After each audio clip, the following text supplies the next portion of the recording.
Hi, I'm Saki, and today we're back in the studio with Barbara. I'm going to take a break from the usual silliness and teach you something actually useful. I'm going to show you how to do a proper scientific fact check. The hot topic of today is hydroxychloroquine an effective treatment for COVID-19? Now, before I let you Google that for me, I'm going to tell you I already Googled it, and I have found some major problems with the way some of these reputable sources are presenting some really twisted interpretations of these scientific articles. I don't want to believe that there's any malice intended here. Probably these journalists are just plebs who, like you, are trying to make sense of the scientific mumbo-jumbo, and somewhere along the way, the results of the research got lost in translation. Anyway, let's get to the bottom of this, okay? Here's an article that got cited by several reputable news sources claiming that hydroxychloroquine is linked to higher death rates among coronavirus patients treated with it. This article was published on April 23rd, 2020 in medarchive.org. It's called Outcomes of Hydroxychloroquine Usage in United States Veterans Hospitalized with COVID-19. The link's below so you can check it out yourself. There's a similar paper posted in the Lancet from May 22nd, and it's kind of basically the same thing with bigger numbers, but we'll just look at this one for now because it's what was available to me at the time that I started making this video. Okay, anyway, so we're gonna take a look at this article, and what we're looking for is not whether or not this scientific study confirms our beliefs. We're not even looking for an absolute true or false. Rather, what we are looking for is we're trying to see if the conclusions stated in the study can be logically derived from the experiments and the resulting data, and whether or not those conclusions match what's being reported in the news articles. So let's take a quick look at this article. Most scientific publications have this nice little TLDR version at the top, so we're going to skip the background section. This just explains why the study deserves your attention. Okay, next is methods. We performed a retrospective analysis of data from patients hospitalized with confirmed COVID infection in US VA medical centers.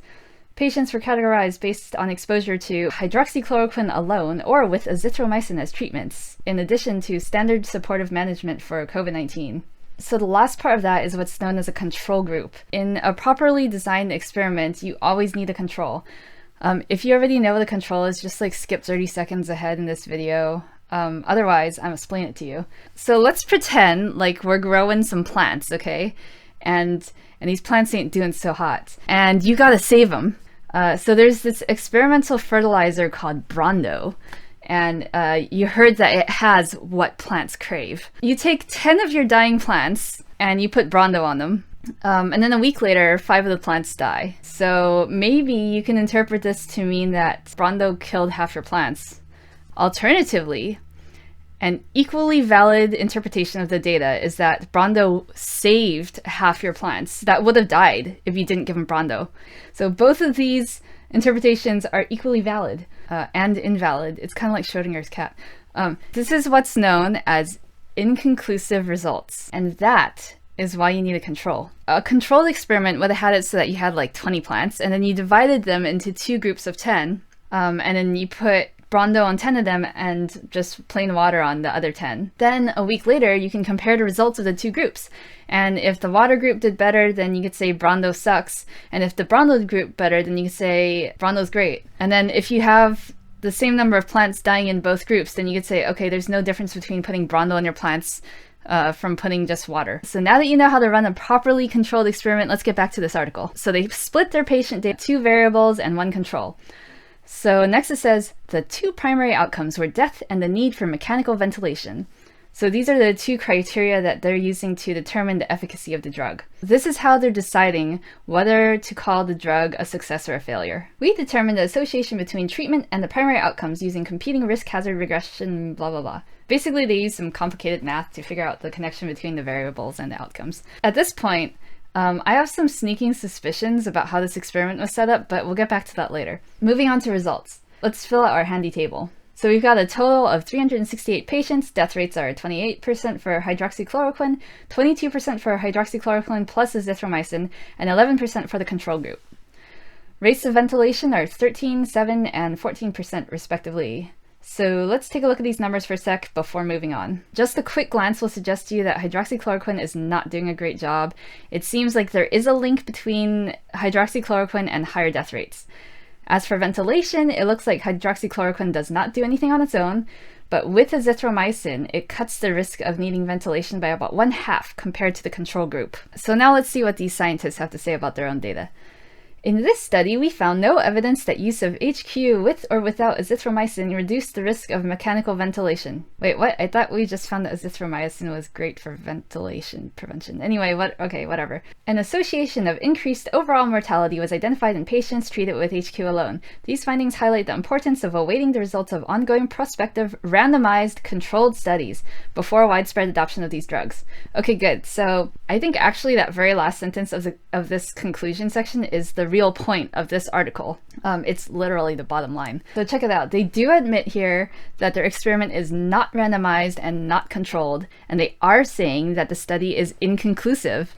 So before we talk about the journalism presentation of these results, let's take a really quick look at the more detailed description of what methods were used. So I'm going to just scroll down here until I see a huge header that says methods. Okay. So I don't really want to read the entire article here, so I'm going to do a skim for whether or not there's some sort of bias being introduced into the experiment. So we got study design, which looks like a bunch of legal stuff, study population. Okay, maybe there's some info here. Okay, it looks like this is just saying how they gathered basic information from VA hospital records, things like COVID test results, blood pressure, and stuff. Okay, outcomes and exposure coding. So first paragraph is saying how they categorized the outcomes, whether or not the patient died and or needed a ventilator. Okay, next, covariates. For each patient, we extracted demographic comorbid data. Okay, so this is more info on how they gathered vital signs and other data on their patients. Next section is statistical analysis. So this is the math section. I'm going to skip it because what we're really interested in here is whether or not the patients were randomly selected and if they were all given the same dosage of hydroxychloroquine and if the control group received a placebo, etc. Oh, okay, never mind. It kind of looks like that's it. So the next section is results. Okay, so that was all for the method section. So it looks like the major caveat here is that the study is not randomized. If it were, you can bet they'd be making a huge deal of how they went through a bunch of trouble to randomize the patients and set up a placebo and a double-blind study, blah, blah, blah. So if that's the case, let's try to come up with some sort of scenario that would skew the results and cause them to imply that hydroxychloroquine causes higher death rates. Now, that's not even what the article is saying. The article even says so itself, that the results are inconclusive. I'm just trying to come up with some alternate explanation for these results.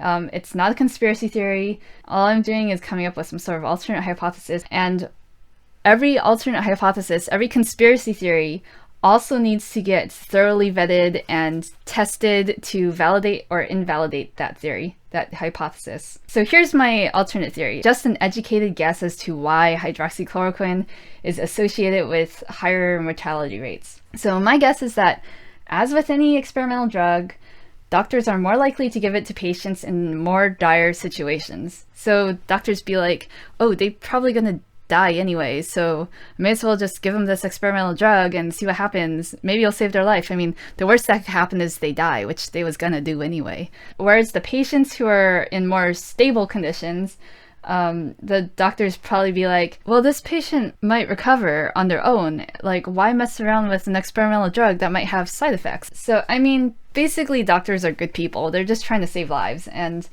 they're not thinking about how the data will be analyzed later. Going back to the Brondo analogy, like, let's just say, you got your 20 plants and they be dying, and you hear that Brondo's great. You figure, okay, well, I don't want to kill the plants that are doing fine. I'm going to put Brondo on the ones that are dying. So that's not going to give you a very fair assessment of whether or not Brondo saves your plants. Anyway, the article also doesn't say anything about dosage. So for all we know, the doctors may be administering a higher dosage, possibly lethal, to extremely critical condition patients. There's no way to know for sure. Anyway, the point is, the findings of this study were inconclusive, and that's exactly what the writers of the article say. Now, let's take a look at what happens when you hand over a scientific publication to a journalist. Let's Google this. Washington Post. First hit.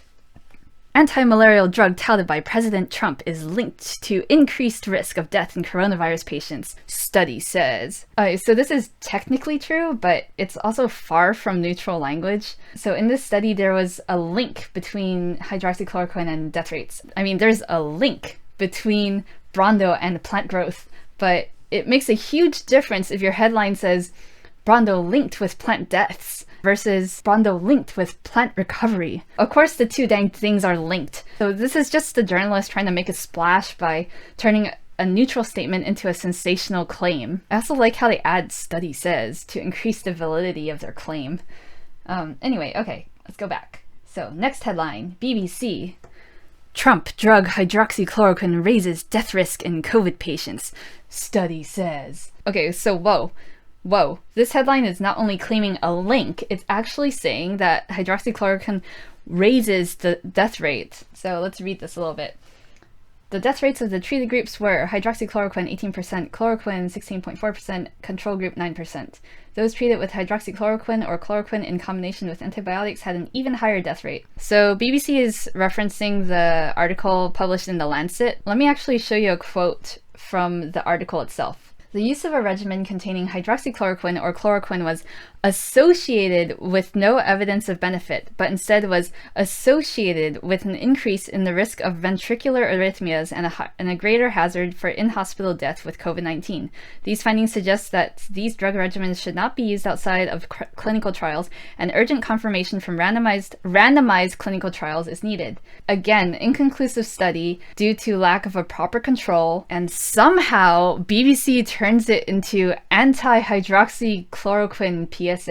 Next headline. This will be the last one. Yahoo News. Okay, this one looks pretty promising. More than 1,300 veterans given hydroxychloroquine for COVID-19.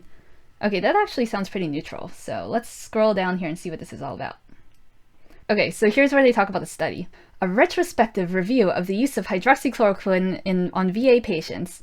Okay, those are the stats of the article we just read.